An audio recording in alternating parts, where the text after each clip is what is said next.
All right, and speaking of radio, somebody who is the king of radio, many would argue, Rush Limbaugh joins us now on the phone. No one would argue.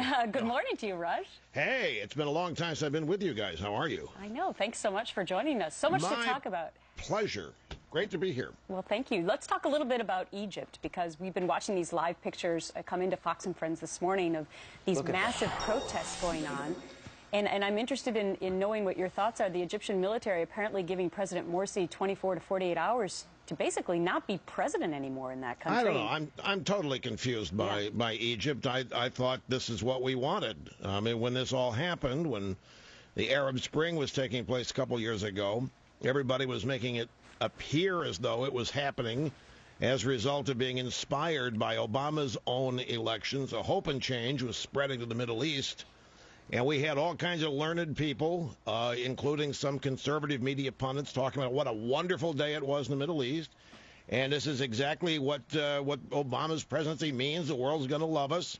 And basically what we have is a bunch of people in Egypt defrauded by an illegitimate lying campaign. Reminds me of some others that I know and familiar with. Rush, it's amazing, too. The Muslim Brotherhood had a chance to rule. The people saw it, the oppressive way, and the way they dismiss women and rob them of their rights and their ability to succeed. And now they're rioting the streets. What did anybody think was going to happen? Who are these people? I mean, they're not exactly the founding fathers of this country. What do people think they are? I mean, these are militant Islamists under the cover of a so-called moderate group called the Muslim Brotherhood. Well, I don't understand why anybody's surprised by any of this. I don't either, and that's been sort of my point this morning, Rush, is what they voted this person in. They had other candidates who were on the ballot.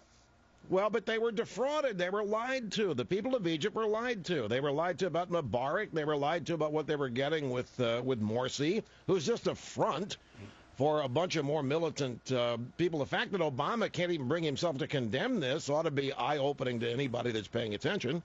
So, Russ, don't you think it would have been wiser before we continue sending billions and billions of dollars of aid to Egypt and F-16s and any other sort of military help they want, anything they ask for, we say, yeah, sure, go ahead. We should have found out whether or not this Muslim Brotherhood influence was going to be as Muslim Brotherhood-y as we suspected or they thought? I don't mean to be a cynic, but I don't think what's happening here is surprising to anybody in the regime, the Obama regime. I don't think they're surprised by any of it. They're going to keep sending the jets. They're going to keep sending the money. They're going to keep providing the foreign. Nothing's going to change because of this. I don't even understand why people get so upset about this. This is so predictable. Everything that's happening here. But there are those who said this is exactly what's going to happen, and not just in Egypt.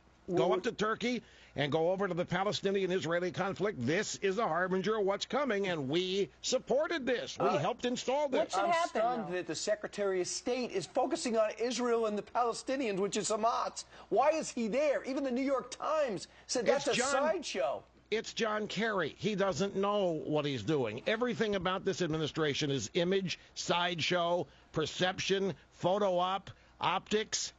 The Israeli-Palestinian conflict has been going on since the Bible was written. John Kerry doesn't have the answer to it.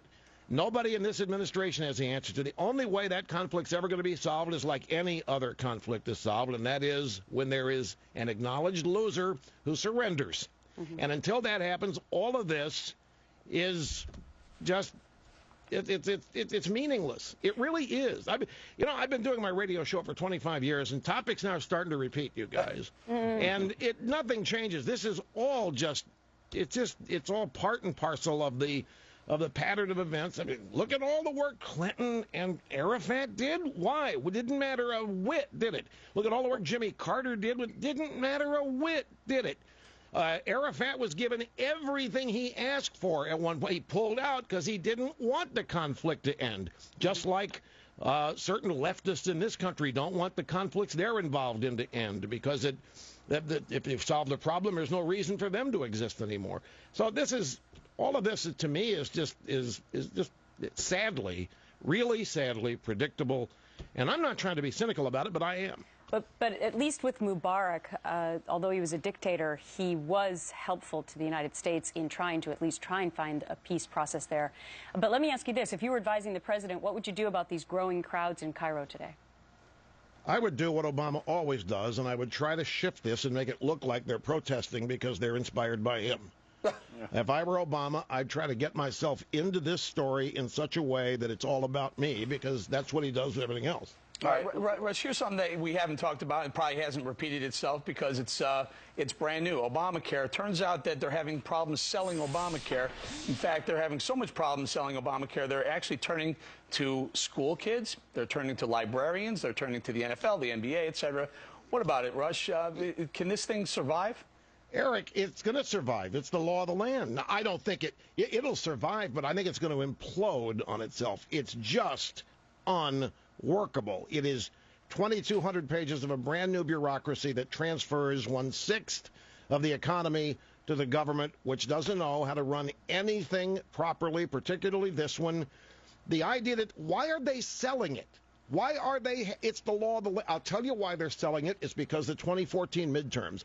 Only 35% of the people approve or want Obamacare. 2010, the Democrats lost big. I mean, all the way down the ballot, the dog catcher at the local level. They lost big because of Obamacare. They are salivating at winning 2014, and that is why they're out there running campaigns for a bill that is already the law of the land that nobody can do anything about. They're trying to sell it to counter the negatives about it for the 2014 midterms. Right. And so, Rush, what you're saying essentially is that it's unimplementable. And if Republicans possibly were smart, who are against it, the Republicans that aren't, I believe everyone Republican is serving right now, they should back up and let someone try to work it, because it's nobody's program. It's a conglomeration of ideas.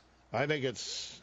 Well, you're right. I think it's a golden opportunity for the Republicans to get back in people's good graces and stand for something the American people actually stand for, and that is their dislike for this. Look at what's happening with these exchanges, guys. I mean, you've been talking about it on your program this morning.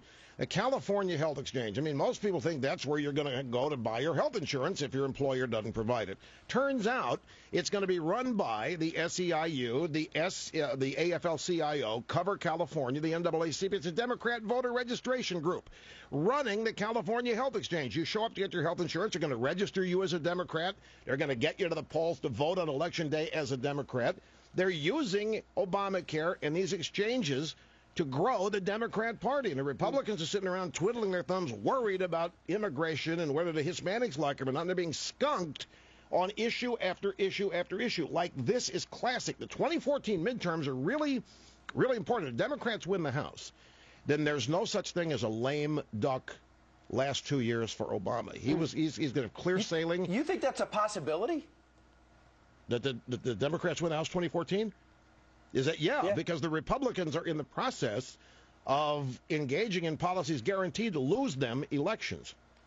Absolutely. Speaking, you mean immigration? Can I just point something out? Rush, the reason why they're selling this to young people is because if young people don't sign up for Obamacare, the thing will implode upon itself. They're the only thing that are going to be pillars to it. No, if they don't sign up, they're going to be faced. The IRS is going to find them, and they're going to be fined.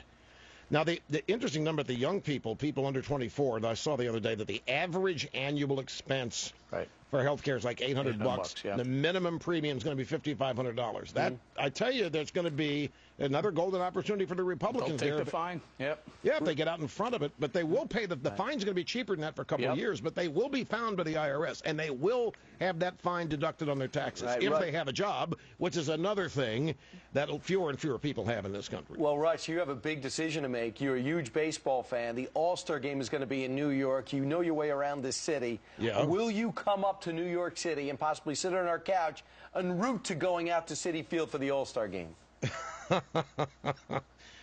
No, because well, I don't go to New York during the work week because I get audited by the New York State. I've been audited every year since I left New York in 1997. Wow. And if I show up on a work day, then I get audited, and they want it's a hassle. So no, I'm sadly it's got to be frozen out of New York. He's right. I'm going to try to move the game to Sunday. I think if you spend 8 days in New York, you have to pay New York City taxes. If I'm not, or New York State taxes or something like that. You don't want to know. But if they move the All-Star game to Saturday, I'd be there. All right, I'm going to work on it. Well, thank you so much for joining us on the phone, though. So maybe we'll talk to you during that week as well. Thanks much, Rush. Have a great week. Thank you guys very much. Okay.